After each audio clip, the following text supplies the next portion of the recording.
Bueno, gente, con Leandro vamos a presentar la clase 6 del seminario 11 que se llama La asquicia del ojo y de la mirada. Vamos a avanzar hasta el punto 2. ¿Sí? Si bien la clase tiene pocas páginas, pero nos encontramos en que por ahí no nos iba a alcanzar el tiempo para dar los 4 puntos, así que vamos a ir hasta el 2. Yo voy a arrancar con la introducción hasta los primeros párrafos del punto 1. ¿Se escucha?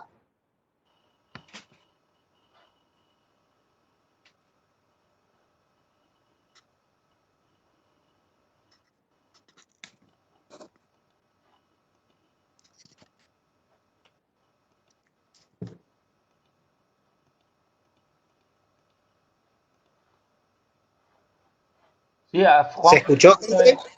se te escucha perfecto. ¿Se escucha bien? Bien, perfecto. Bueno, arranco en la página 75, voy a leer los 2 primeros párrafos, ¿sí? Primero por ahí, este es más o menos como las referencias que tiene esta clase. El sueño del padre, que viene comentando la cancha, acá es la tercera vez que lo comenta. Merleau-Ponty, el libro sobre lo visible y lo invisible. Después también un libro que se llama El ojo y el espíritu.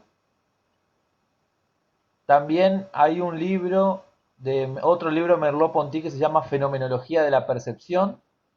Un libro de Calois que se llama Medusa y compañía. Habla del Descartes, habla de un poema de Paul Valéry, habla de un Cuento. pequeño cuento sí, chino de Chuang Tzu, tiene varias traducciones, y también habla de Freud, pulsiones y sus destinos. Bueno, acá comenzamos. Bien, para esta primera parte, la referencia que por ahí tomamos y a la que le agregamos algunos ejemplos es la segunda clase del segundo seminario internacional de Alfredo Edelstein. Así que voy a arrancar leyendo la cita, ¿sí? Bueno, Lacan dice: les recordé la Wiederholung y ya les dije lo suficiente como para que subrayen en la referencia etimológica que les di alar, la connotación cansosa que entraña. Después sigue alar, tirar de. ¿Tirar de qué? Tal vez, jugando con la ambigüedad de la palabra en francés, tirer o sort o algo así, echar la suerte, ese swang nos dirigiría entonces hacia la carta obligada. Si hay una sola carta en juego, no puedo sacar otra. Bien, acá Lacan aclara que la compulsión es el swang, ¿sí? Entonces, el Wiederholung es la parte repetitiva, sin el swang, que es la compulsión. Wiederholung swang es compulsión a la repetición. Y también menciona el juego de la carta obligada, que es un juego de naipes, ¿sí? Donde se juega con las cartas españolas, las cartas que usamos para el truco. Y, por ejemplo, donde hay 4 participantes independientes, el que es mano, el primero, el que empieza, tira una carta cualquiera a su conveniencia, ¿sí? Por ejemplo, tira bastos. Y al tirar bastos, el que le sigue tiene que tirar bastos, el que le sigue y el que le sigue, ¿sí? Y si alguien no tira bastos, pero tiene bastos, toda su jugada queda cancelada, perdió. Entonces, según esta lógica, o la estructura de este juego, bastos es la carta obligada. Las reglas del juego hacen que la carta obligada sea bastos, y también el hecho de que el mazo de cartas tiene un número limitado, podríamos decir, un número finito de cartas. Bueno, este es un ejemplo que da Alfredo. La verdad, yo busqué en Google, no encontré, pero sí encontré muchos otros juegos donde está esta lógica de la carta obligada, ¿sí? No sé, Leandro, hoy me estaba comentando hoy que en realidad el juego tenía otro nombre, ¿no? Lo que yo había ubicado era que carta forzada, o es otra de las traducciones posibles, es una maniobra dentro de la magia para facilitar cierto naipe, pero no tiene igual la misma lógica. Claro, acá la carta forzada es porque, por ejemplo, si en el juego la carta más alta es el 12 de bastos, para ganar el juego tengo que, de manera forzosa, llegar a tener esa carta. Bueno, seguimos con la otra cita. ¿Querés cambiarle la diapositiva? Ahí está. Bueno. Lacan sigue y dice, el carácter de conjunto, en el sentido matemático del término, que presenta el manojo de significantes y que lo opone, por ejemplo, a lo indefinido del número entero, nos permite concebir un esquema en el cual se aplica de inmediato la función de la carta obligada. Bueno, acá lo que tenemos es que podemos aplicar la lógica de la teoría de conjuntos al manojo o a una agrupación de significantes. Esta es una de las lógicas con la que podemos pensar el significante. Otra sería batería, tesoro, litoral y enjambre. Pero bueno, ahora vamos por conjunto. Los conjuntos tienen ciertas propiedades. Por ejemplo, en un conjunto, cuando yo defino un conjunto de elementos, no pueden haber dos elementos repetidos. Yo no puedo definir el conjunto A que contiene X, X, X. No se puede escribir, por ejemplo, el conjunto A constituido por elefante, elefante, elefante. Otra cosa es escribir el conjunto A constituido por dos elefantes, por ejemplo. Donde el elemento de ese conjunto es justamente dos elefantes. Y en este sentido, la clave del conjunto es la pertenencia. Toda la lógica del conjunto pasa por si pertenece o no pertenece. Esto se articula a la lógica del significante, en tanto los significantes son solo diferenciales de todos los otros. Porque si yo, por ejemplo, con significantes podría escribir el primer ejemplo, X, X, X, ya no son diferenciales. ¿Estamos hasta ahí?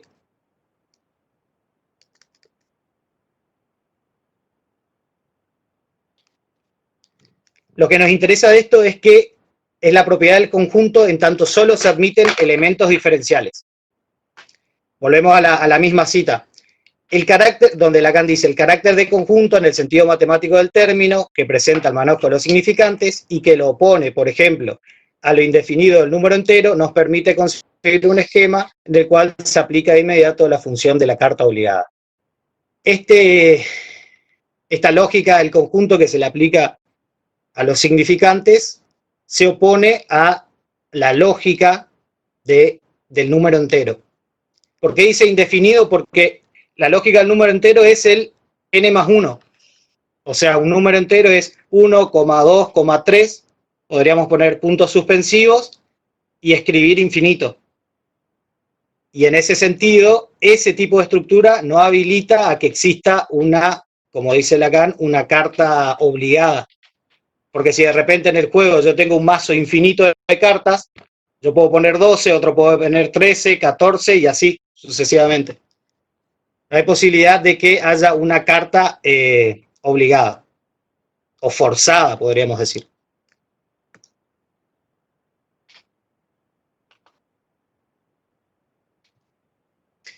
Esto a su vez, yo lo estaba pensando hoy, se articula a lo que plantea Lacan en la instancia de la letra respecto a la estructura del significante.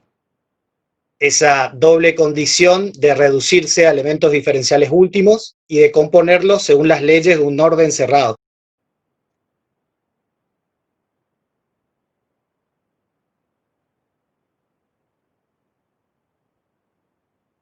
¿sí? Entonces, en un conjunto se trata de un orden cerrado, un orden finito de elementos, donde están los elementos que están, podríamos decir, y quedarán por fuera otros elementos, y dentro de estos elementos no hay elementos iguales, siempre son diferenciales. ¿Vamos hasta ahí?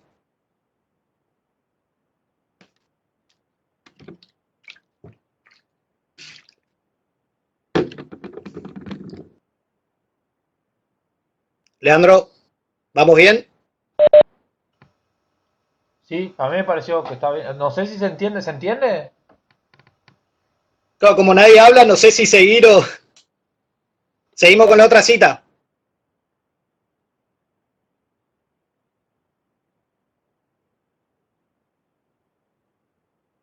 Bien. En la cita siguiente dice, si el sujeto es el sujeto del significante determinado por él, podemos imaginar la red sincrónica de tal manera que produzca en la diacronía efectos preferenciales. Ahora, en vez de hablar de carta obligada, va a decir efectos preferenciales.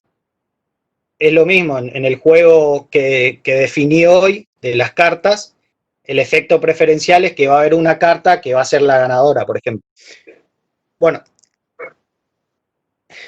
pero acá tenemos diacronía y sincronía. La diacronía es lo que se desarrolla según una secuencia de tiempo, ¿sí? Primero uno, luego otro, luego otro. Es así como hablamos. Podríamos decir primero una palabra, después otra, después otra. Hay una sucesión de tiempo. Y la estructura sincrónica, en cambio, es considerada por fuera del tiempo. Yo lo que estaba pensando hoy es que se puede ejemplificar esto que dice Lacan con los juegos donde uno tiene que ordenar una frase, que primero uno tiene, por ejemplo, un conjunto desordenado de palabras y con estas tiene que crear una oración.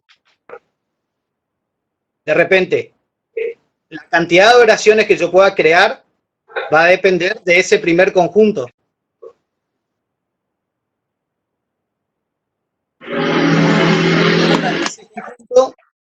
De ese primer conjunto de palabras desordenadas, podré producir un conjunto limitado de oraciones. Esos son los efectos preferenciales, ¿sí?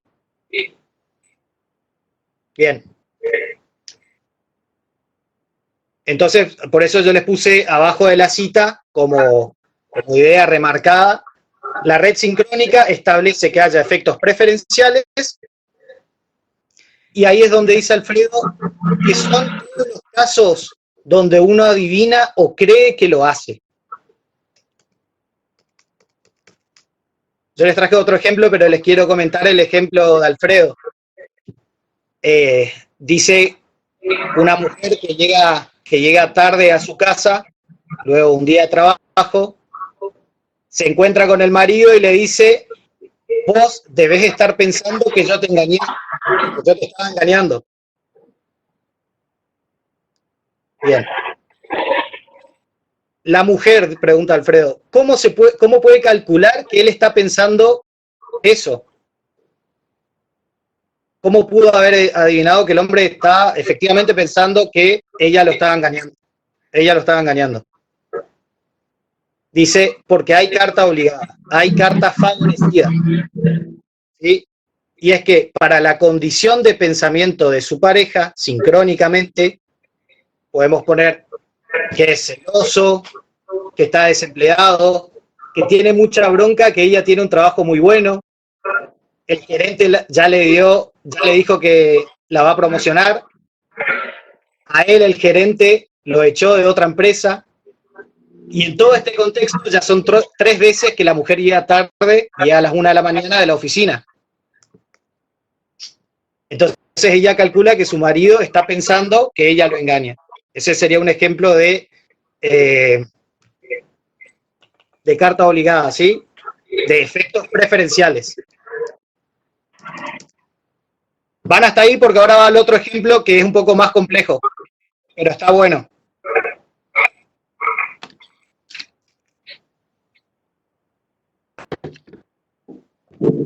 Estoy escuchando como que alguien, no sé si está hablando y se corta, ¿puede ser?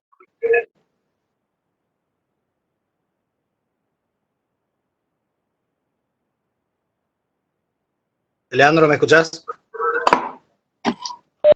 Sí, cancelo a ver acá alguno. Mi micrófono estaba cerrado. No, porque hay como un micrófono que está haciendo ruido, no sé, como que se corta. Y capaz el mío, porque yo no. Ahí lo, ahí lo apagué. Era Ah, blanco, sí. ahí se cortó. Bueno, el otro ejemplo que estaba pensando hoy es uno que encontré en una presentación en TEDx de Lucía Sixia, creo que así se pronuncia, donde comenta un truco que realizaba el mago Copperfield. Decía que, bueno, de chica le sorprendía mucho cómo este mago podía adivinar lo que el público pensaba. Y el truco que le proponía al público era así. Le decía, bueno, cierren los ojos, concéntrense y piensen un número del 1 al 9. Ahora, ese número multipliquen por 9 y el resultado será un número de 2 dígitos. Ahora les pido que sumen entre sí cada dígito. Por ejemplo, si es 22, hay que sumar 2 más 2, 4. A ese valor, réstenle 5.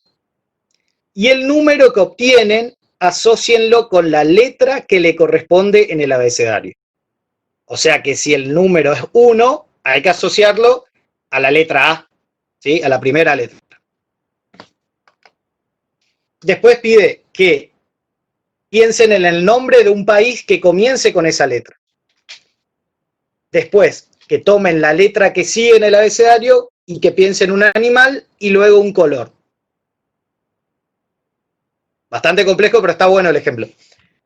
Y ahí decía que, bueno, Copperfield esperaba unos minutos y le decía al público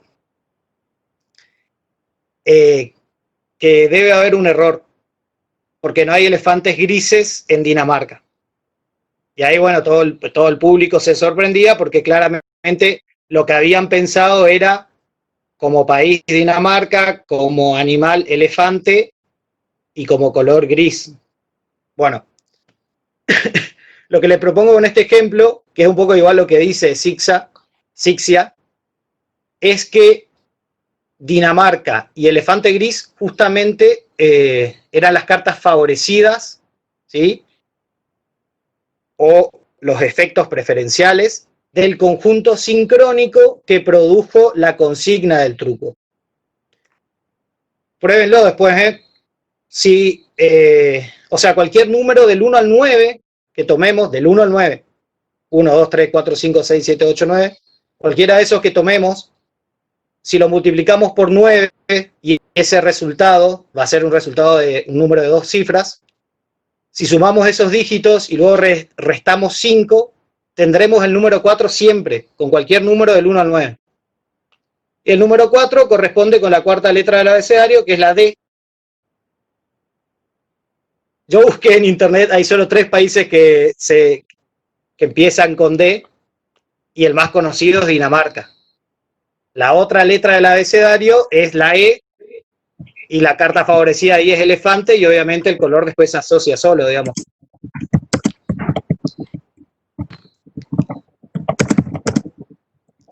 ¿Estamos hasta ahí? ¿Se entendió?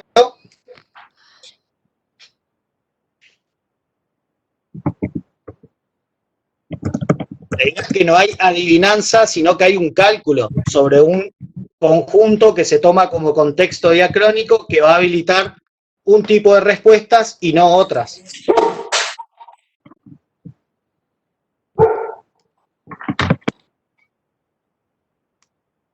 Bueno, seguimos con la otra cita que está acá en la presentación. Lacan dice, entiendan que no se trata en este caso de efectos estadísticos imprevisibles, sino que la estructura misma de la red...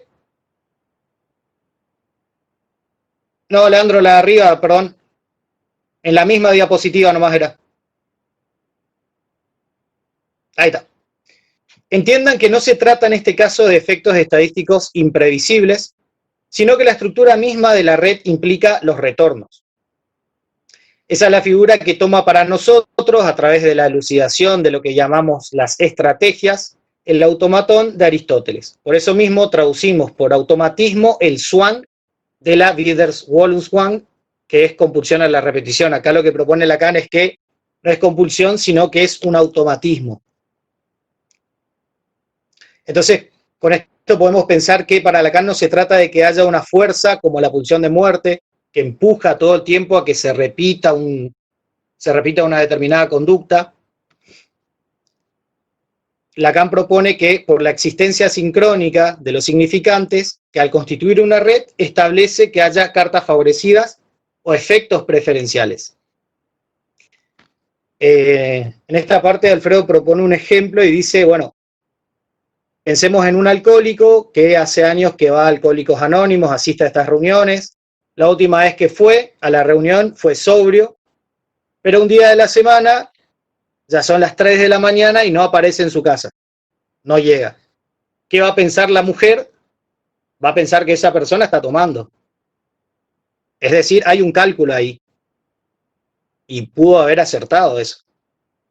Ahora bien, uno también se puede preguntar, ¿y por qué es alcohólico? Siendo que el alcoholismo ya le hizo mucho daño, no sé, le hizo perder plata, el empleo, ahora probablemente pierda la familia, por ejemplo. El tema es que si pensamos con compulsión a la repetición de Freud, habría ahí, o tendríamos que suponer una fuerza que busca su autodestrucción, ¿sí? En una lógica que es la lógica de la cantidad. Es decir, que clínicamente, para poder identificar eso, va a ser necesario que ese síntoma, que esa conducta aparezca marcado por un exceso. No sé, mucho goce mortífero, por ejemplo. En Lacan lo que aparece es que hay cartas favorecidas, ¿sí? Frente a las crisis personales, para ese hombre particular, la carta favorecida es beber.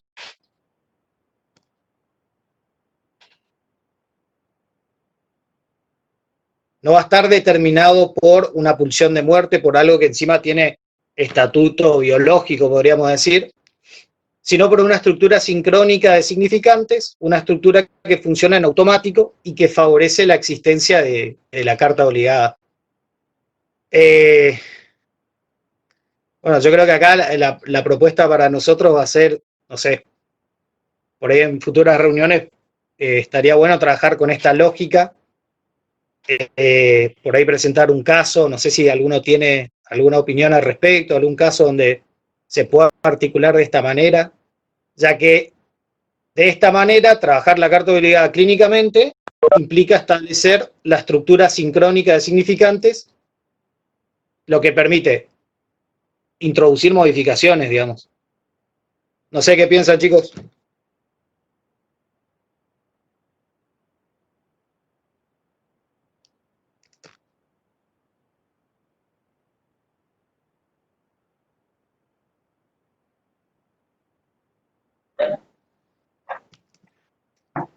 Para mí,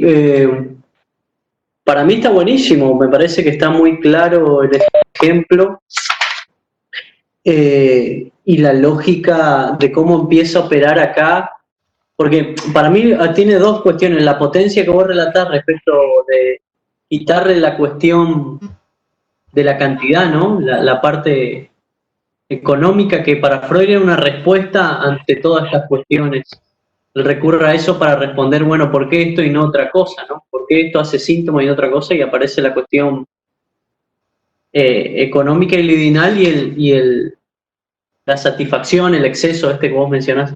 Y para mí al vaciarlo de eso, digamos, de quitarlo eso, entra en juego el contexto, me parece. Entra en juego las relaciones, que me parece son muy importantes, ¿no?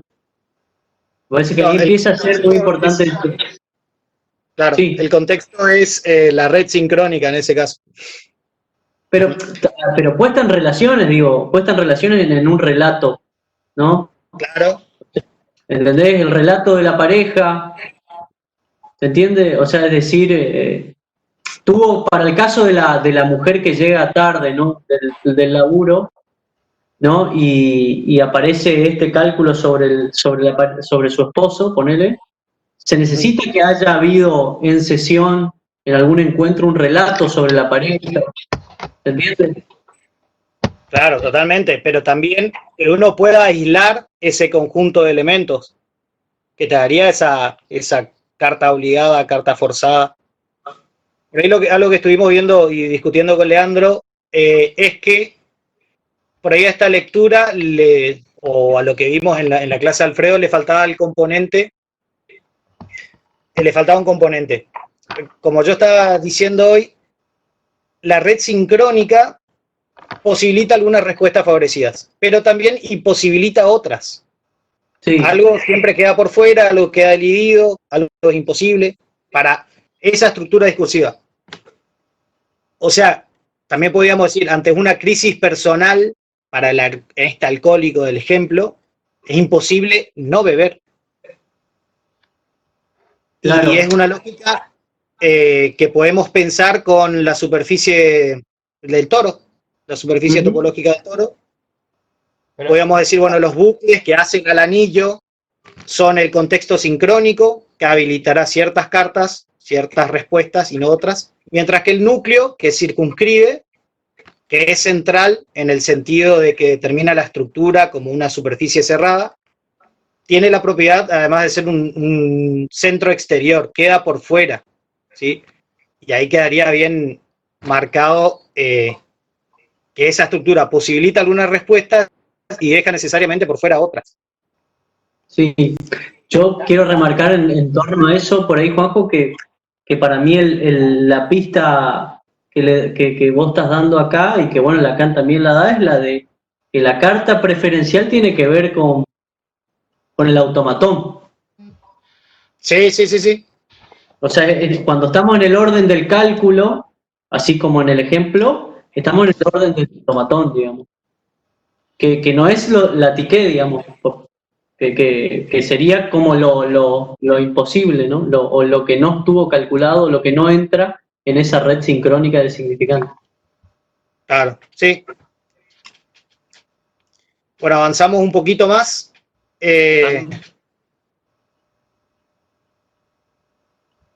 A ver si es esa la que puso Leandro. Sí. Bueno, más adelante, ya empezando en el punto 1, Lacan dice que se introducirá con la cuestión del monólogo infantil, donde está en juego la sintaxis. Y ahí dice, esta parte de la cita, cuando el sujeto cuestiona su historia, actúa latente lo que rige a esa sintaxis y que la hace cada vez más ceñida.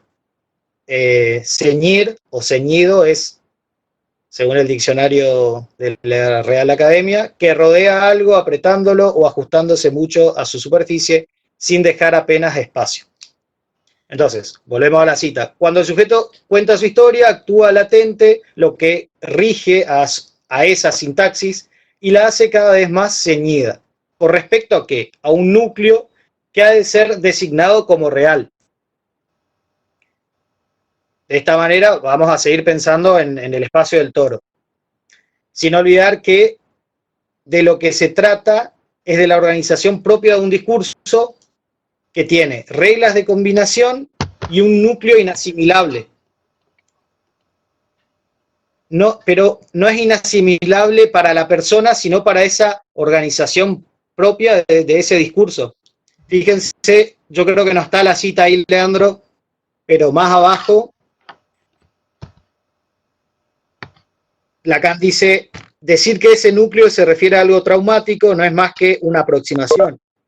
Hay que distinguir la resistencia del sujeto de esa primera resistencia al discurso cuando éste procede al ceñimiento en torno al núcleo. Porque la expresión resistencia del sujeto implica en demasía un yo supuesto y nada más asegura, cuando nos acercamos al núcleo, que este sea algo que aún justifique la calificación del yo. Y nuevamente, lo que está marcando también es que no tiene nada que ver con algo que provenga de la persona, que provenga de lo biológico, del cuerpo, sino que es una propiedad de la organización propia de ese discurso.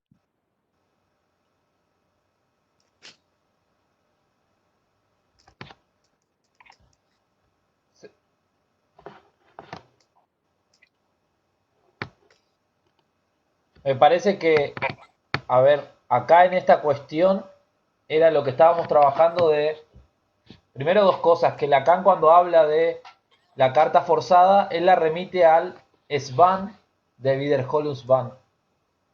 Wiederholung, que significa Claro, repetición, implica la otra parte, que es esta que me parece a mí que es esta, que es justamente la idea del núcleo, que se supone que es no asimilable, pero en la medida en que toda estructura deja por fuera ciertos puntos de imposible, en el sentido en el claro, cual hay cosas que no se pueden pensar, pero no que la persona no la puede pensar o que, como dice acá Lacan, que la expresión es que la persona se resiste a aceptar, claro, sino que la estructura, a la vez que se conforma, va produciendo ese punto de no asimilación que para llegar a ser asimilable implica un trabajo sobre la misma estructura, claro. diagnóstico de cuál sería el centro.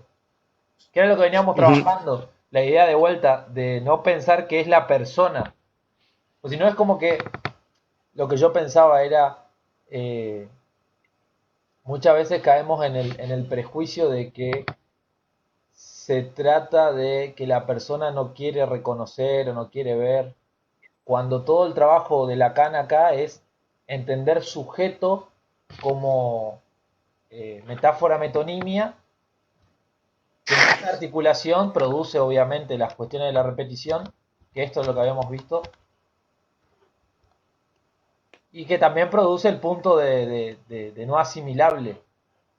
Parece que este gráfico es el que más o menos organiza toda la percepción de lo que se va trabajando.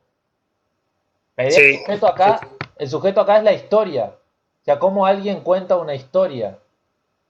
Pero lo que pasa es que en ese modo de contar, en ese cuento mismo como estructura, establece elementos que se reiteran y a la vez establece lógicas que no entran, que son las que están en el centro. Sí, Juanjo, sí. que Sí, por ahí otra cosa que me faltó mencionar, eh, la idea sería, bueno, tomar el material de sesión o de varias sesiones y establecer ese conjunto, diagnosticar esas cartas obligadas, podríamos decir, para ver de qué manera introducir una modificación. Pero teniendo en cuenta de que si se modifica algo, no es que desaparece la lógica de la carta obligada, sino que quizás entre en otra relación donde haya otra carta obligada, no sé. ¿Se entiende? claro, Y otro punto imposible también.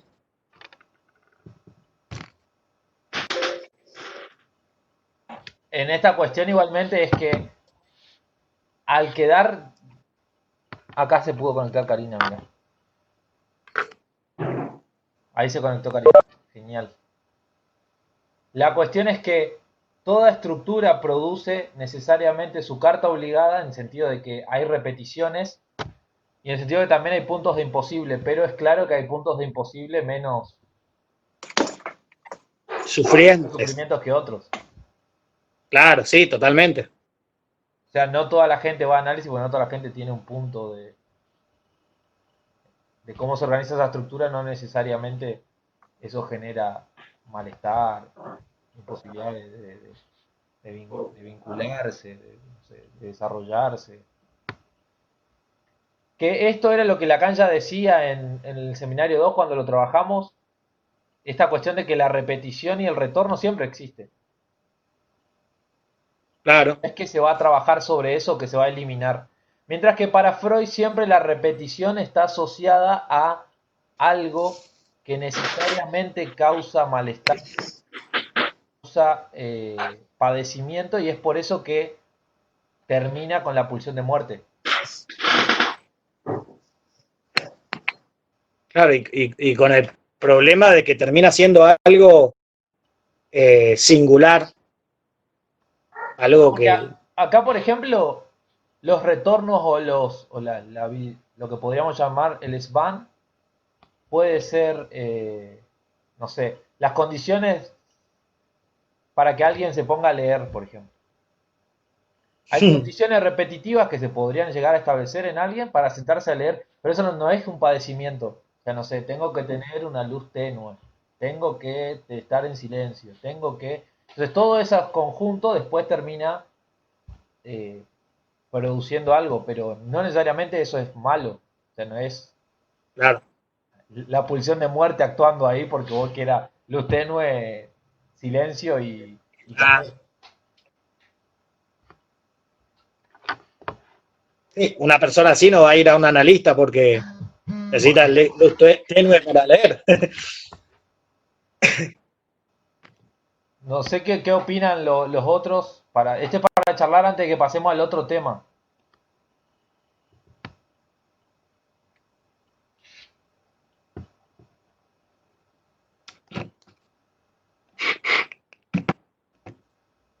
Ellos pueden sacar de silencio el Yo no micrófono silencié sin que todo, vos... todos se autosilenciaron. Ah, Hay una cuestión que igual no sé si la tocan después más adelante o capaz es lo que va a habilitar ahora lo que ustedes van a trabajar. eh, Respecto a cuándo aparece el imposible, cuando uno se encuentra con el imposible, con eso no calculado del automatón, ¿no? No sé si, y que me parece que tiene toda la, para Lacan al menos lo introduce a partir, la señal de eso es, bueno, acá va a trabajar la angustia, pero me parece el sufrimiento, No necesariamente pero igual. no necesariamente, no necesariamente, no necesariamente. Lo que quiero decir es que ahí hay todo un juego respecto a ese imposible y cómo aparece y es sufriente para alguien, en donde hay que, yo por lo menos pienso que hay que rever las cuestiones de lo singular, lo particular, ahí, ¿no? Pero capaz es para después o capaz ustedes lo tocan. Sí, por ahí claro, igual sí. en el ejemplo lo que le hacía ponerle sufrir, si se quiere, a, bueno, a una persona que es alcohólica, es algo que no está dentro de lo imposible, podríamos decir, sino que la carta obligada ahí es tomar. El problema es que ante cualquier situación que le genere, por ejemplo, sufrimiento personal, recurre a la bebida y no a otra cosa. En ese caso ya no sería ese punto elidido lo que le produce sufrimiento, sino la repetición en la que se encuentra, no sé.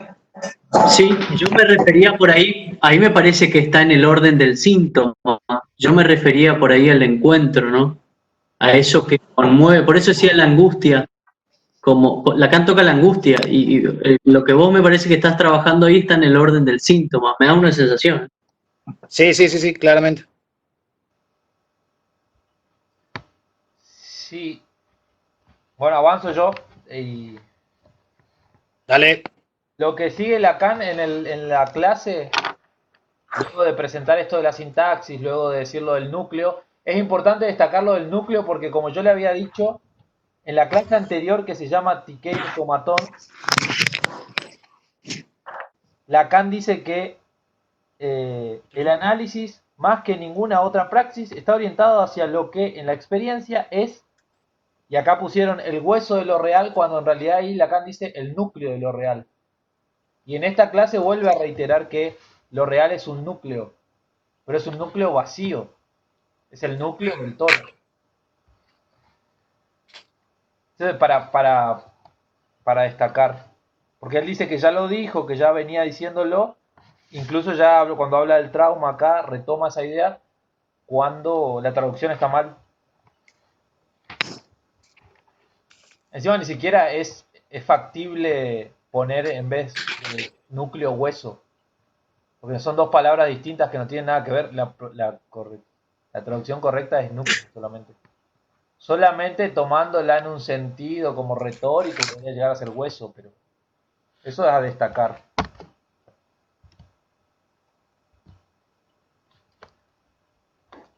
Lo que va a decir Claro, Lacan pero en a francés. continuación es que justamente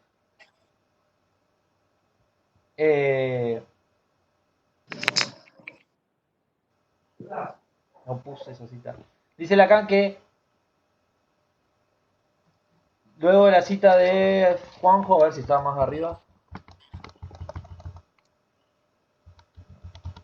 La leo entonces porque no la tengo acá.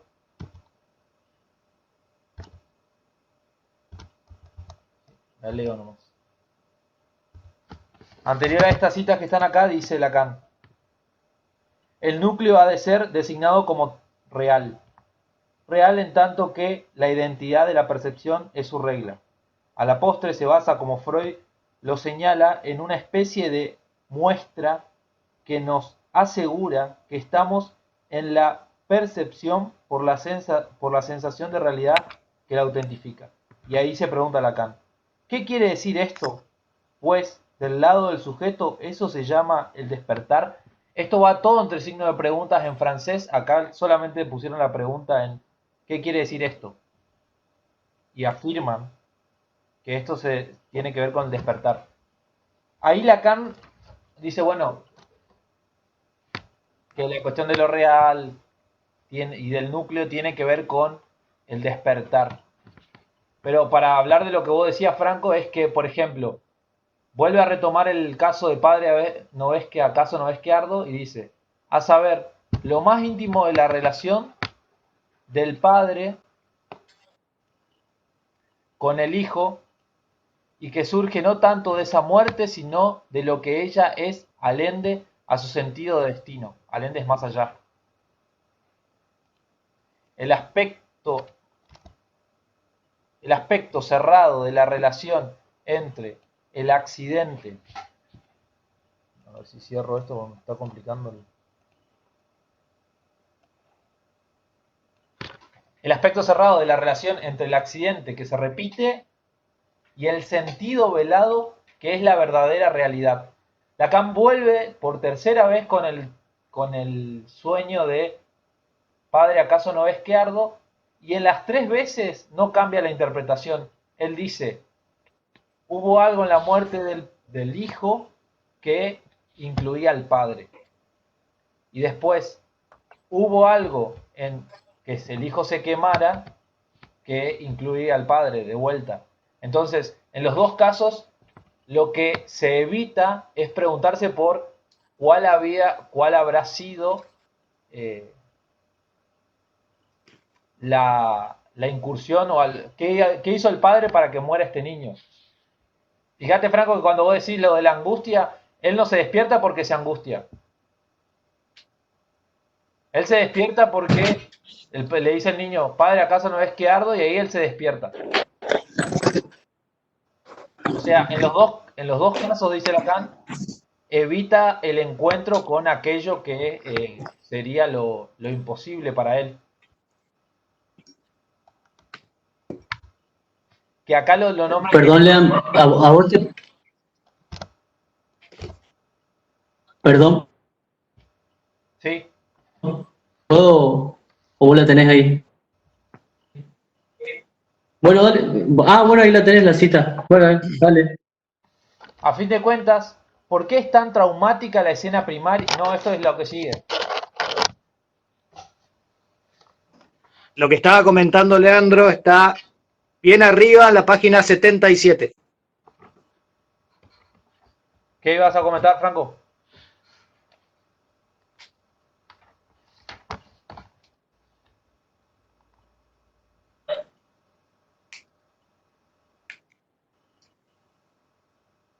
¿Me hablaste a mí? Sí, pensé que ibas a decir algo. No, y a vos te parece que no es porque se angustia. Él me parece que lo que remarca es que despierta para no soñar, pero me parece que hace hincapié en esa frase, ¿no es cierto? Despierta para no encontrarse con... Porque la idea es que es un encuentro fallido. ¿Qué significa? Que despierta para no ir más allá de eso, supuestamente, el más allá, que sería el centro, donde ahí tendría él algo que ver con la muerte del hijo. En las tres lecturas de Lacan coinciden eso.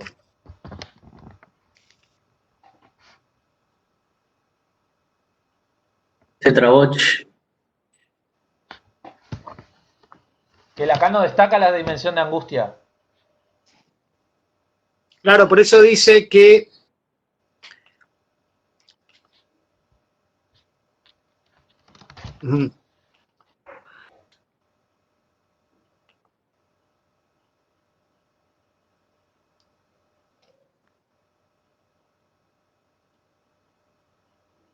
claro, por eso dice lo conmovedor, aunque velado, del Padre, ¿acaso no ves que ardo? Eso es lo que vela por ese más allá, podríamos decir. Claro. No, yo me refería nomás porque viste que al final en la página siguiente, pero por eso digo, bueno, donde ustedes se detienen, por eso capaz termínenlo y lo vemos. La incitación, el tono de reproche y como la provocación, porque él se detiene ahí, viste, en la provocación de la mirada. Padre, ¿acaso no ves? Que Claro, después, bueno, eso falta. él se mete después con toda la relación de la idea, la forma, la cuestión estética, que también la tocamos anteriormente, y la mirada. Sí. Bueno, entonces avanzo. Destaco más que lo que despierta es la idea de que aparece algo que, si se sigue soñando, se iría más allá y se encontraría con lo que el padre, no que el padre quiere evitar, que la estructura quizá de la organización del tema para este padre intenta evitar. No es que ni siquiera intenta evitar, no se puede asimilar. Y Lacan después entra con la cuestión de, se empieza a preguntar, hace como un corte ahí, y se empieza a preguntar cuál es la función de la escena traumática. De vuelta, porque están hablando de la escena, y dice, bueno, ¿cuál es la función de la escena traumática? Y dice esto, a fin de cuentas, ¿por qué es tan traumática la escena primaria? ¿Por qué se presenta siempre demasiado pronto, demasiado tarde? ¿Por qué el sujeto encuentra en ella o demasiado placer? Así, a menos, concebimos primero la causalidad traumática del obsesivo, o demasiado poco, como en la histérica. ¿Por qué no despierta enseguida al sujeto, si es cierto que es tan profundamente libidinal? ¿Por qué el hecho es, en este caso, distichia, que significa desafortunado? ¿Por qué la pretendida maduración de los pseudoinstintos está traspasada, urdida de tíquico, que tíquico es como una especie de adjetivo de tiqué, está urdida por los encuentros estos? Diría a partir de la palabra tiché. Lo que destaca acá es justamente, primero, la cuestión de que por qué las escenas traumáticas siempre son traumáticas. Y como que nunca encaja bien, o es demasiado de lo que Freud decía. Si es una escena donde causa demasiado placer, tenés obsesión. Si es donde causa una insatisfacción, tenés histeria.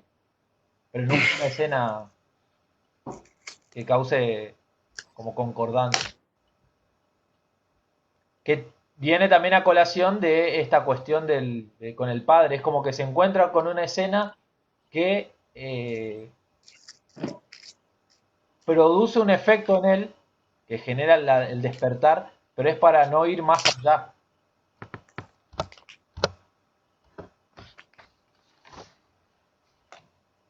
Y ahí avanza y dice, por el momento nuestro horizonte es lo facticio, que lo facticio viene a colación porque la escena primaria está constituida de hechos verídicos con hechos ficticios. Se construye una escena con los dos elementos, decía Freud, ¿se acuerdan? O sea, se decía que teníamos estas fantasías primordiales que se llenaban con la evidencia personal de cada individuo. Entonces, lo facticio tiene que ver con esto, como una construcción entre lo verídico y lo artificial. Entonces, por eso dice, por el momento nuestro horizonte es lo facticio, que aparece en la relación fundamental con la sexualidad, porque la escena traumática es facticia, está constituida por los dos elementos.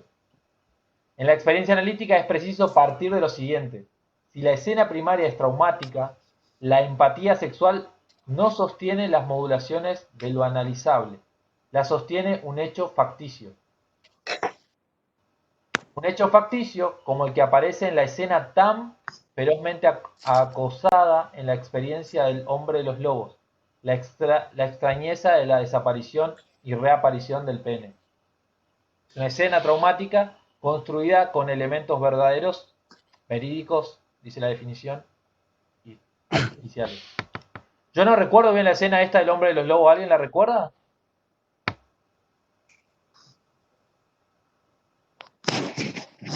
Recuerdo la del dedo. Claro, yo también la del dedo, sí, pero la otra no, la verdad que no. No, acá está laburando, me parece, con la idea de Freud, porque recuerden que Freud va a buscar el acontecimiento traumático en un ejercicio forzoso, dice Lacan, para construir la escena primaria.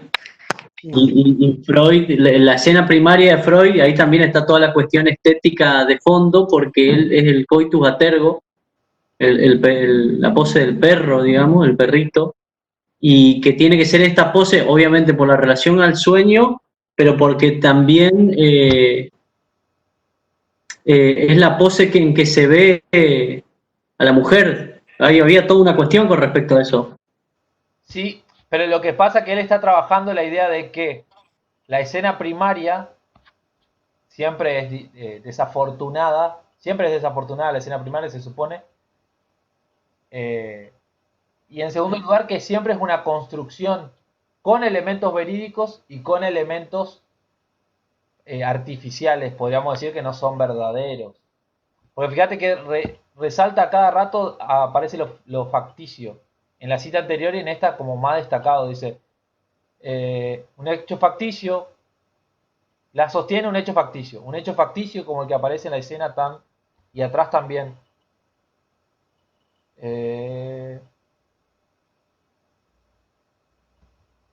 Por el momento nuestro horizonte es lo facticio que aparece en la relación fundamental con la sexualidad. En relación a la escena primaria.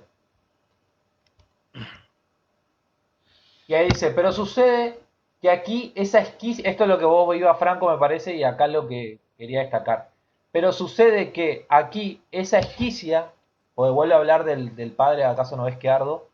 Y dice, pero sucede que aquí esa esquicia solo representa la esquicia más profunda. No es lo mismo. ¿Viste, Franco? No, a ver, sí, la esquicia del padre con respecto al hijo y que se despierta, o sea, ahí hay una división en tanto está toda la escena y está aquello que él que no es asimilable, pero que es parte ahí del conjunto este del toro.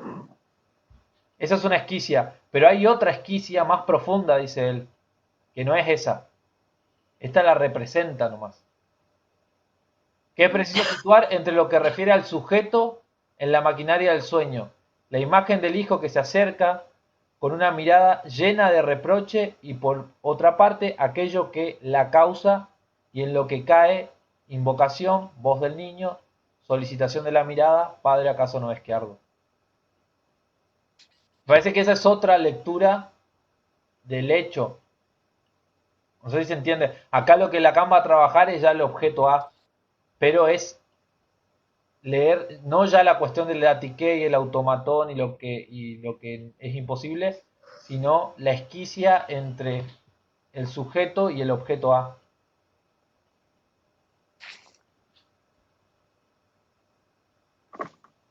Yo, Uy. metele, Karina, metele. Ah, ok. Leandro, yo estaba viendo el tema de lo facticio en esta página. Me parece que es la crítica de Lacan a la teoría del trauma de Freud.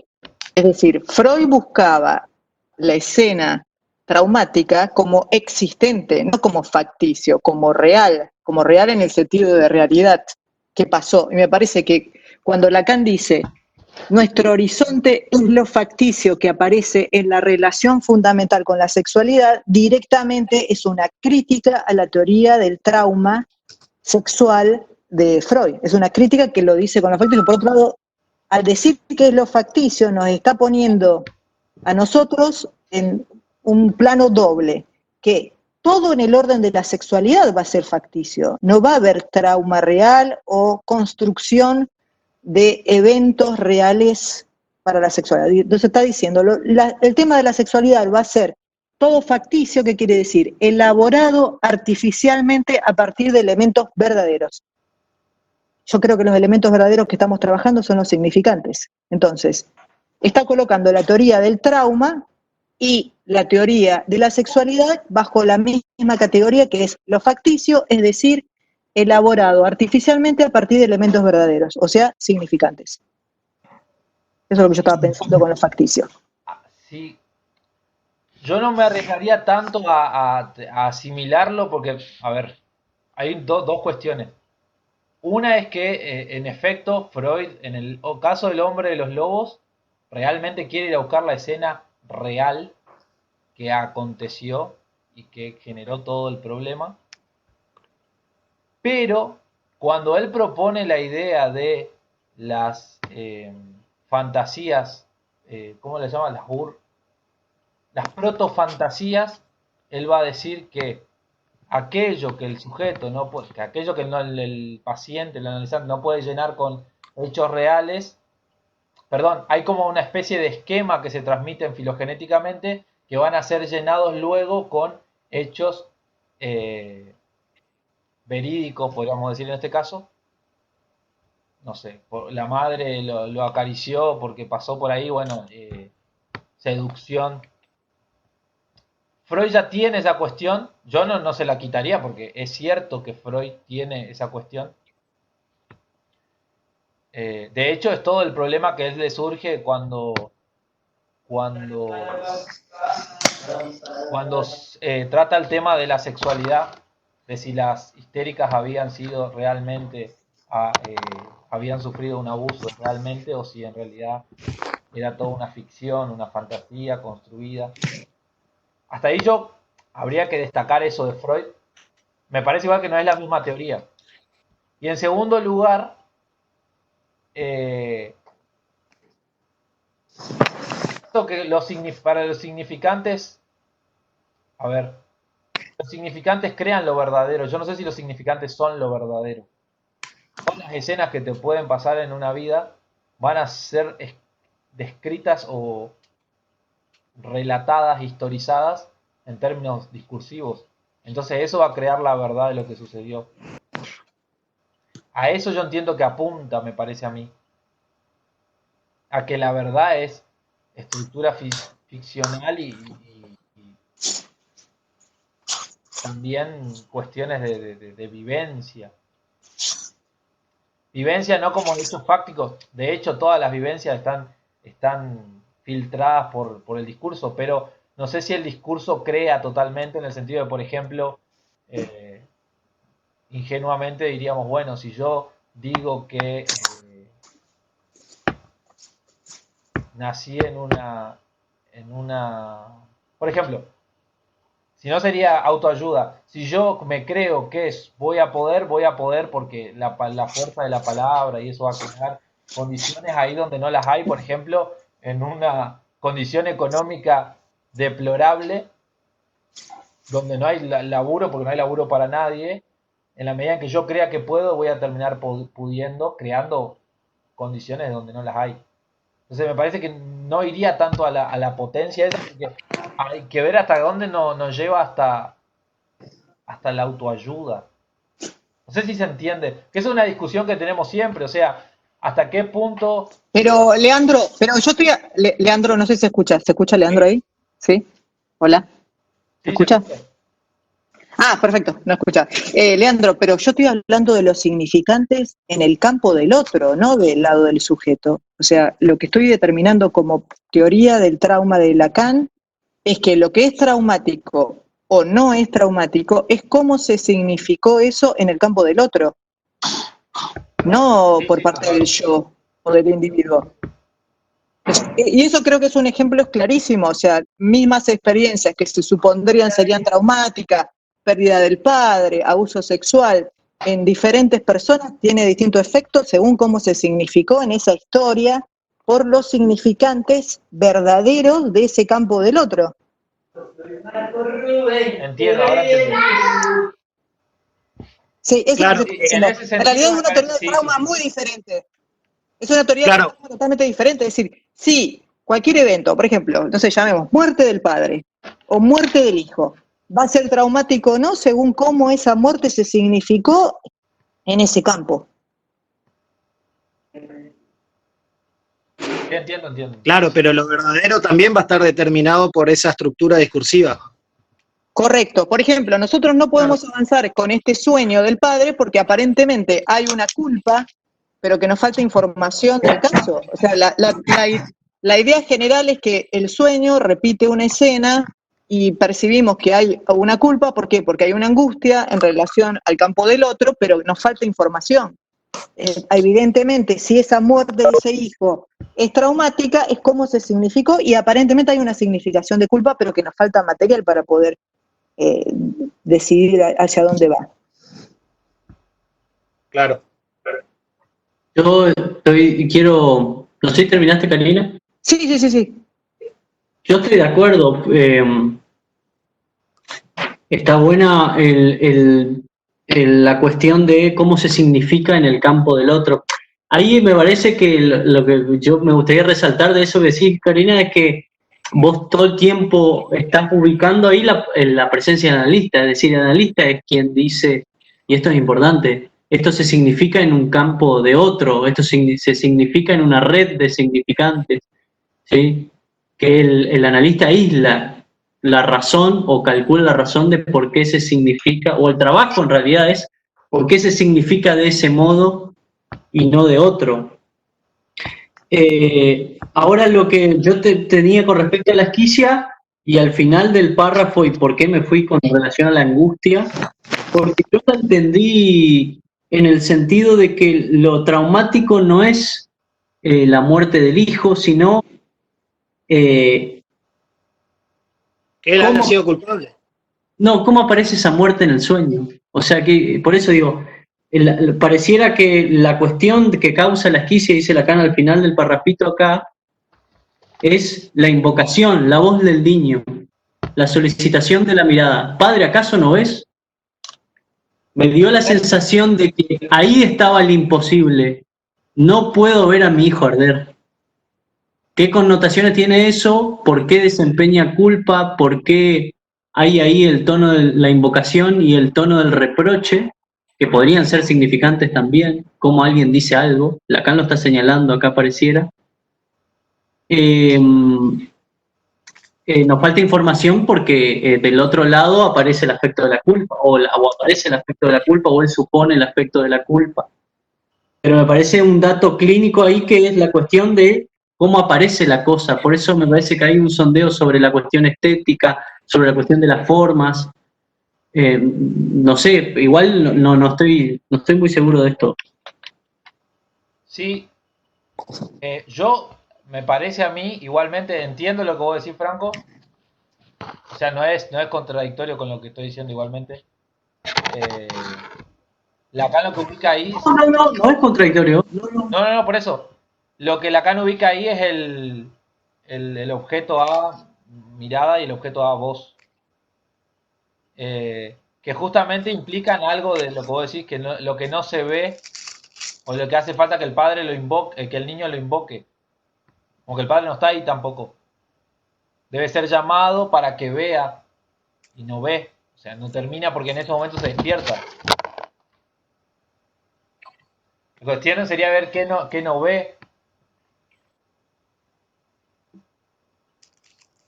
Pero estaría bueno hacer un trabajo sobre... Claro.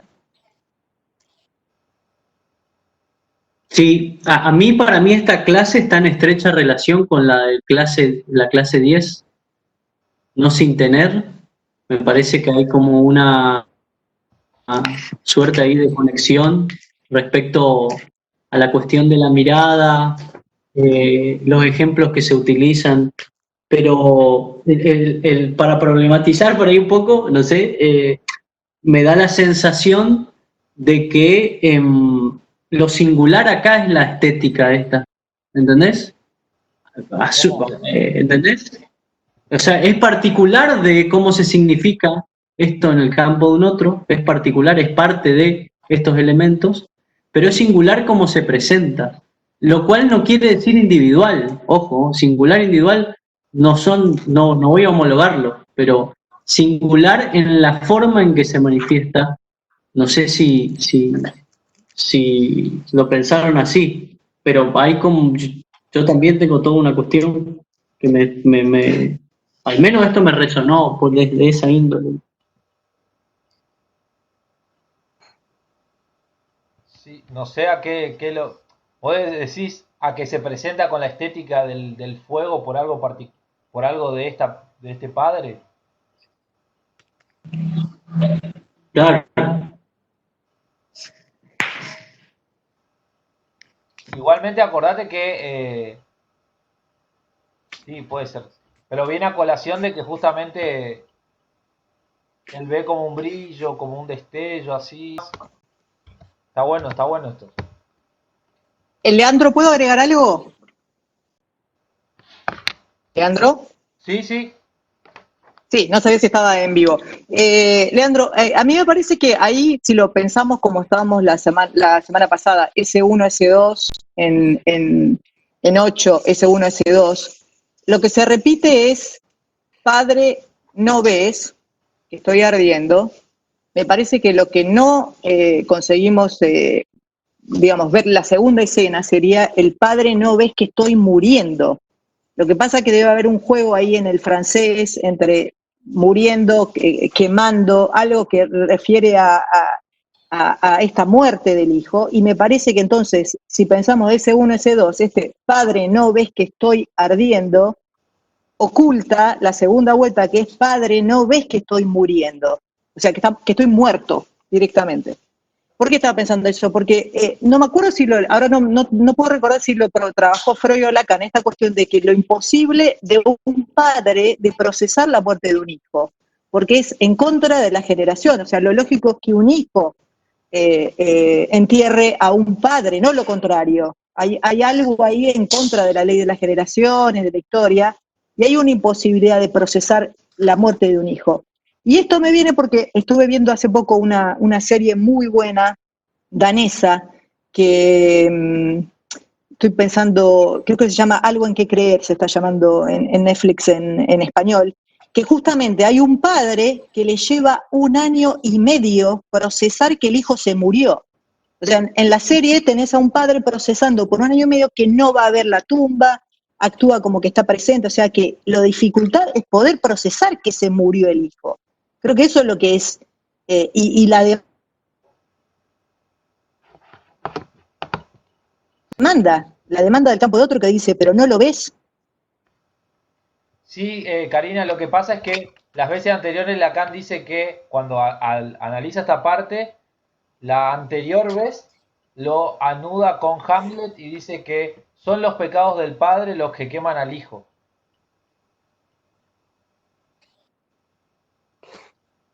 Y ahí dice que Kierkegaard nos enseñó que lo que hereda un hijo del padre son los pecados. O sea, como siempre apuntando a que hubo algo del orden del padre acá. Y en esta clase, en la relación en cómo lo apunta, es en función de esta parte que dice, ¿no será lo que se expresa en el fondo de la angustia de este sueño? Ahí aparece la angustia, Franco. Dice, a saber, lo más íntimo de la relación del padre con el hijo y que surge no tanto en esa muestra, sino en lo que ella es alende en su sentido de destino. Y ahí se habla de las neurosis de destino. Sí, Leandro dice, y que surge no tanto de esa muerte, no muestra. ¿Muestra? Ah, muerte, perdón, sí. Bueno, aquí ya está. sí, porque el fallido es válido y está bueno. El fallido es válido y está bueno. ¿En qué sentido? Porque tal vez lo que muestra es lo que causa, lo que se muestra, cómo se muestra. Lo que Ardiendo, ¿no? con el sueño Invocando. del paciente de Freud, que despierta que todos los días sueña que el padre está vivo y que, perdón, las noches sueña con el padre y él piensa cada vez que lo ve que no sabe que está muerto. Y Freud le interpreta que no es que él quiera que el padre viva, sino que lo que él quiere es que el padre ya se muera. Verlo vivo no significa que lo quiere vivo, sino que quiere matarlo, dice Freud. Bueno, avanzo entonces un poquito con esto. Lacan va a tomar por ahí, a ver cómo vamos de tiempo. Yo no sé cómo lo calcularon, pero son -10. Ah, bueno. Arrancamos 8:30, así que estamos 1 hora y media. Menos de 8:30, arrancamos tarde. Lacan va a tomar a Merleau-Ponty, que es un filósofo francés representante de la fenomenología, que muere en el 61 y que publica en ese año, en el 64, cuando estaba dando el seminario, se publica el libro Lo visible y lo invisible, a partir de las notas que estaba tomando Merleau-Ponty de ese libro, porque lo estaba escribiendo, y Lefort lo publica. Y ahí, a partir de esto, avanza. Por eso me parecía importante lo de lo facticio. Dice, lo visible y lo invisible puede señalar para nosotros el punto de llegada de la... No, perdón. No puse esa cita. Él dice acá, les leo la cita, dice, entre...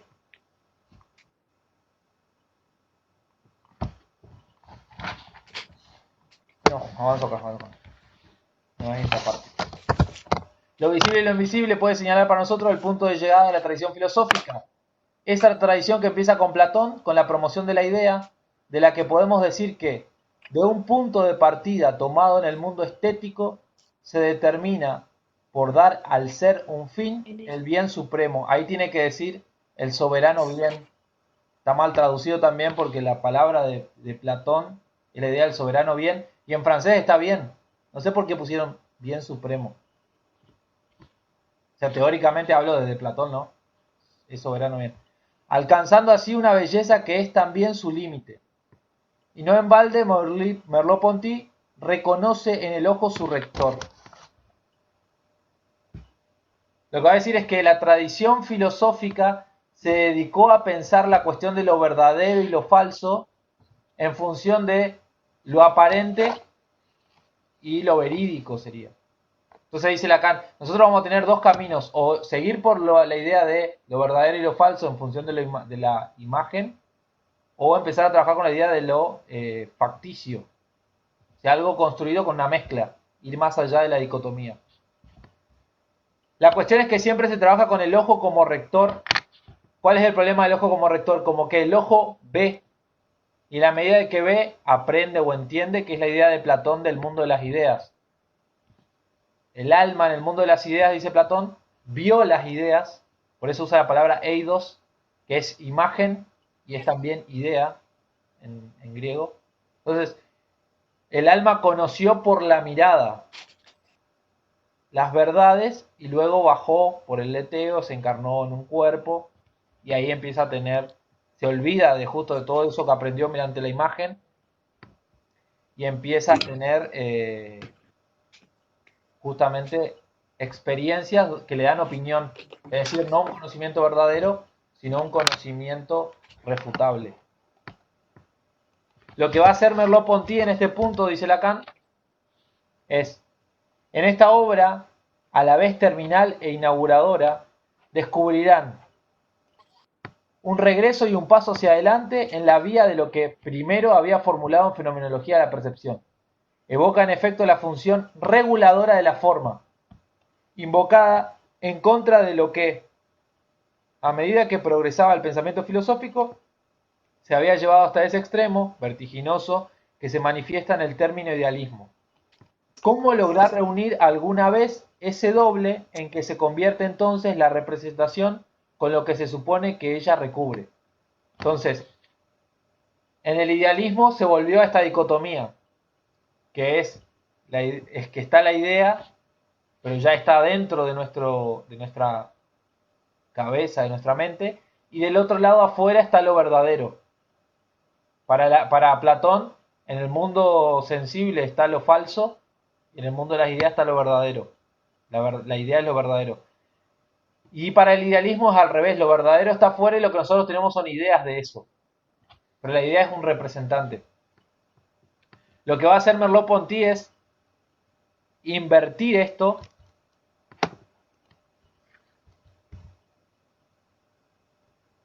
y va a decir que lo que regula el ojo, que el ojo no es autónomo, sino que la fenomenología nos remitía, por tanto, a la regulación de la forma, que preside no solo el ojo del sujeto, sino toda su espera, su movimiento, su aprehensión, su emoción muscular y aún visceral, en suma, su presencia constitutiva, señalada en su así llamada intencionalidad total. Existen formas impuestas por el mundo hacia las cuales nos dirige la intencionalidad de la experiencia fenomenológica. Lacan retoma la idea de forma de la Gestalt y es que el ojo es llevado por la forma, no es que el ojo ve lo que quiere. ¿Estamos conectados todavía? El ojo no ve lo que quiere, sino que el ojo es capturado por ciertas formas. Por ejemplo, los círculos o los cuadrados. Todas las formas geométricas capturan al ojo. Son más fáciles de recordar. Es inverso a esto, no es que el ojo ve lo que quiere. No está la autonomía del ojo puesta ahí, la autonomía del sujeto puesta en el ojo de yo veo lo que quiero, sino que hay ciertas imágenes que me capturan, ciertas formas que son acá reguladoras o que rigen, dice Lacan. Por eso más adelante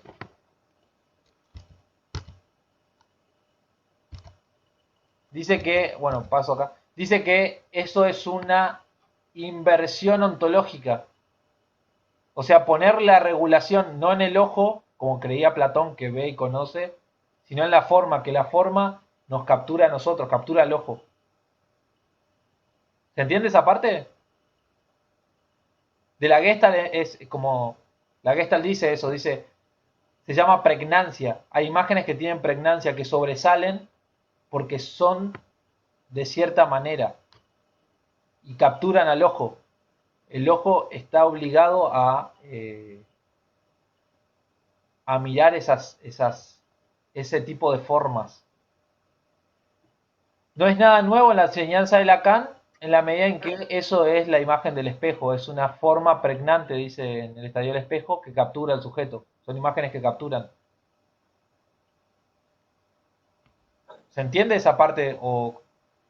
La idea es que hay imágenes que nosotros no somos una máquina, sería así, no somos como para el idealismo, una especie de máquina fotográfica que captura imágenes en su interior, sino que en esta perspectiva las imágenes nos capturan a nosotros.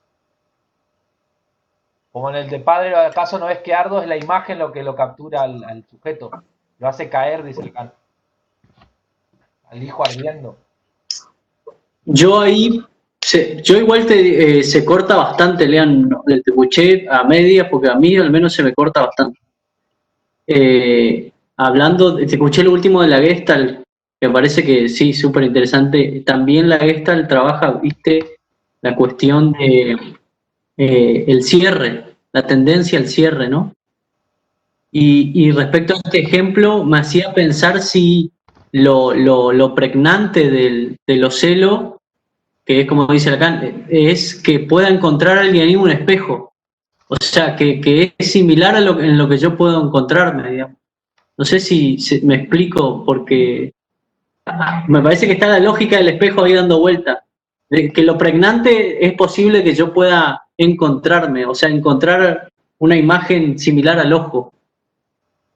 Claro, lo que dice Lacan ahí, que eso lo vamos a ver en la clase que viene porque en esta no nos va a dar el tiempo, es que lo que captura de los celos es su forma. No que parezcan ojos, dice, sino su forma. Es porque el círculo es pregnante. Por eso pensamos en círculos, pero porque es pregnante para todos, para toda la cultura humana en sí misma. El ojo, el círculo es pregnante incluso para los animales. Lo que hay que destacar acá es que Merleau-Ponty invierte El ojo no tiene voluntad, sino que el ojo está precedido, está regulado por la forma. ¿Se escucha bien o se cortó? Dice, lo invisible... Ahí se escuchó perfecto. Perfecto. Lo visible y lo invisible puede señalar para nosotros el punto de llegada de la tradición filosófica. Esa tradición que empieza con Platón. Perdón, se repitió acá la... Quería leer la última cita y ahí avanzamos, y ahí cerramos. Perdón, el PowerPoint fue de hecho de último momento.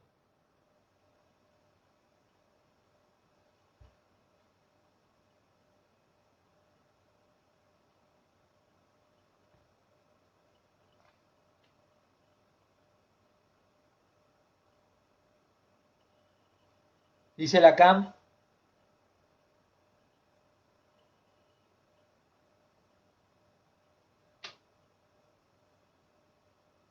este ver, perdón, ahí va a empezar a jugar con que Merleau-Ponty se da cuenta que antes de ver nosotros somos seres vistos. ¿Sí? La cuestión se invierte, o sea, nosotros no somos voluntad, sino que está la mirada del otro primero. Y eso de poner al otro primero, de esto se trata. Y ahí Merleau-Ponty dice, Merleau-Ponty da ahora el paso siguiente forzando los límites de esta misma fenomenología. Verán que las vías por donde los haré pasar no pertenecen solamente al orden de la fenomenología de lo visual, pues llevan al encuentro. Este es el punto esencial. Y ahí dice, de la dependencia de lo visible respecto de aquello que nos pone ante el ojo del vidente.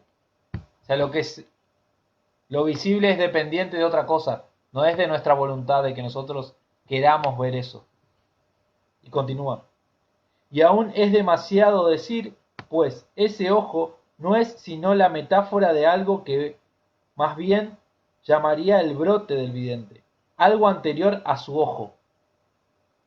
El asunto está en deslindar, por las vías del camino que él nos indica, la preexistencia de una mirada. Solo veo desde un punto, pero en mi existencia soy mirado desde todas partes. Este ver al que estoy sometido de manera originaria nos lleva sin duda a la ambición de esta obra. Aún la traducción dice vuelco, pero es en realidad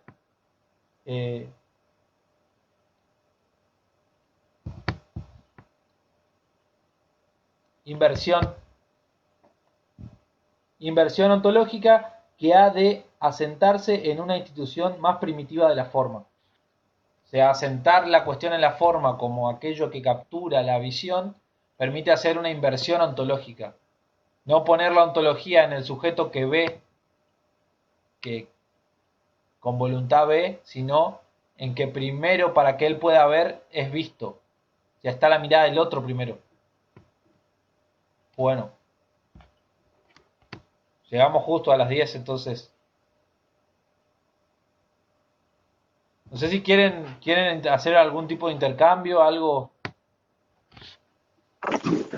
Leandro, yo quería comentar ahí que me parece que todavía nos falta dar una vuelta a esto, pero que lo que está diciendo ahí es que lo que vemos es lo que nos está determinado en el campo del otro. O sea, no es lo que un sujeto el que ve. Porque, por ejemplo, estaba pensando ejemplos bien concretos. Existen países en el norte donde la nieve no es la nieve, hay 20 tipos de nieve. Entonces, si vos no creciste en esa cultura donde te explican la diferencia de los diferentes tipos de nieve, vos ves nieve. O sea, si vos viajás a ese país, ves nieve, pero ellos te dicen, no, esto es nieve, esto es esto. O sea, tienen una diferenciación que lo que ellos ven está determinado por esa diferencia. Igual que el color azul, que no me acuerdo en qué país, tienen como 20 nombres diferentes para el color azul. Y como ellos tienen 20 nombres, 20 tipos de color azul. Nosotros no lo tenemos a eso. Entonces me parece que la vuelta que estamos dando es que lo que vemos está determinado por el campo del otro, que es el campo del lenguaje, el campo de la lengua, eso es lo que determina lo que podemos ver y lo que no podemos ver. Sí, por ahí lo que nos interesaba a nosotros es ir marcando cómo Lacan lo va construyendo. Es cierto toda esa parte, pero como que nos adelantamos a la construcción. Lo que dice Lacan es justamente, podemos ver que el ojo no es voluntad, que hay formas que lo capturan, que hay cosas que capturan al ojo y lo obligan a ver. Esas imágenes se imponen al ojo. Obviamente que eso después va a ser el otro, pero en principio él está por ahí, luego avanza con el libro de Calois, que es compañía donde Calois habla de los ocelos, que esa es una referencia a lo animal, a cómo los animales quedan prendidos de ciertas imágenes también. O sea, lo que él está intentando desarmar es la voluntad del ojo, la idea de que nosotros vemos, por voluntad, vemos lo que queremos. Correcto. O sea, la idea de que el ojo es parte de un individuo y que el individuo ve. Claro. Correcto, correcto. Esto lo trabajó Federico. ¿Ustedes vieron la clase de Federico? ¿Cuál? La que trabajó en el curso del Tomo, ese curso que se da los viernes. La Sí. primera clase fue Alfredo. Él ahí trabaja ese tema que dice, el ojo no ve, lo que ve es un sujeto. ¿En qué sentido sería? Yo no me acuerdo esa parte. Bueno, él estaba trabajando todo el tema de la filosofía. ¿Te acordás que estaba haciendo una presentación sobre epistemología, filosofía? Lo que voy a hacer a preguntarle a él es cuál es la bibliografía con que él trabajó eso, pero estaba hablando sobre fotografía, me parece. Le voy a preguntar ahora, le mando un mensaje para que nos mande cuál es la bibliografía, porque yo me acuerdo de la conclusión. El ojo no ve, lo que ve es un sujeto. Me pareció que ese es el camino que nosotros estamos construyendo. Es más, creo que la frase era, el ojo es ciego, el que ve es un sujeto. Ahora lo recuerdo, él habla ahí de las cámaras. Sí, por eso estaba hablando de fotografía, ¿te acordás? Una cosa así. Él dice que las cámaras de video no ven, porque el ver implica interpretación, mientras que las cámaras no interpretan la imagen. Ni las cámaras. Eso, lo que le voy a hacer es preguntarle cuál es la referencia bibliográfica, porque es lo que estamos trabajando ahora. Sí, acá a lo que nosotros habíamos llegado es que acá empieza la cuestión de la división entre mirada y ojo y mirada. Y es que el ojo, lo que va a empezar a trabajar Lacan es que el ojo está condicionado no ya por la forma ni toda la Gestalt, sino que va a ser su proposición que la mirada es aquello que conduce o que rige al ojo. La mirada del otro, podríamos decir. Y me faltó, que eso lo vamos a ver la clase que viene. Ahí hay una discusión que Lacan tiene, si la ven en la página. Esto era lo más interesante que nos llevamos. En la página 80, Lacan habla ahí de Miller y dice que alguien le preguntó sobre su ontología.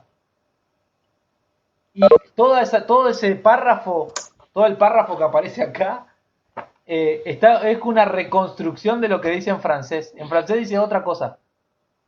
Y acá lo cortan, lo pegan, desarman, llevan para adelante, traen, no sé. En francés son como 3 párrafos que se dedica a hablar de esa cuestión de la pregunta de Miller. Y dice uno que me preguntó, que leyó mis escritos, toda esa parte, y esto acá no está.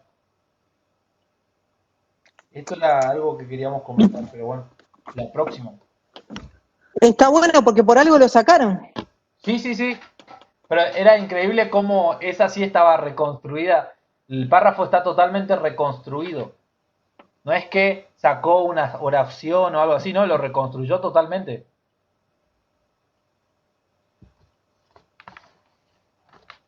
Perfecto, y ahí le aplicamos la causa de lo que cogea e investigamos por qué hicieron ese recorte, por qué hicieron ese agujero ahí. ¿Sí? Ahí lo que concluye Lacan es que, por ejemplo, que él no tiene ninguna ontología en sí mismo, o que su idea no es hacer una búsqueda de la ontología para el psicoanálisis. Pero En la versión de Staferla dice que... sí, eso es lo que dice la edición de Staferla. O sea que la versión de Miller dice yo tengo mi ontología y Stafferla dice yo no tengo ontología. No, Lacan dice, yo tengo mi ontología como lo tiene cualquier otro, pero él dice que su idea no es hacer, sustituir el análisis de Freud por una ontología filosófica o algo así. Lo vemos la clase que viene.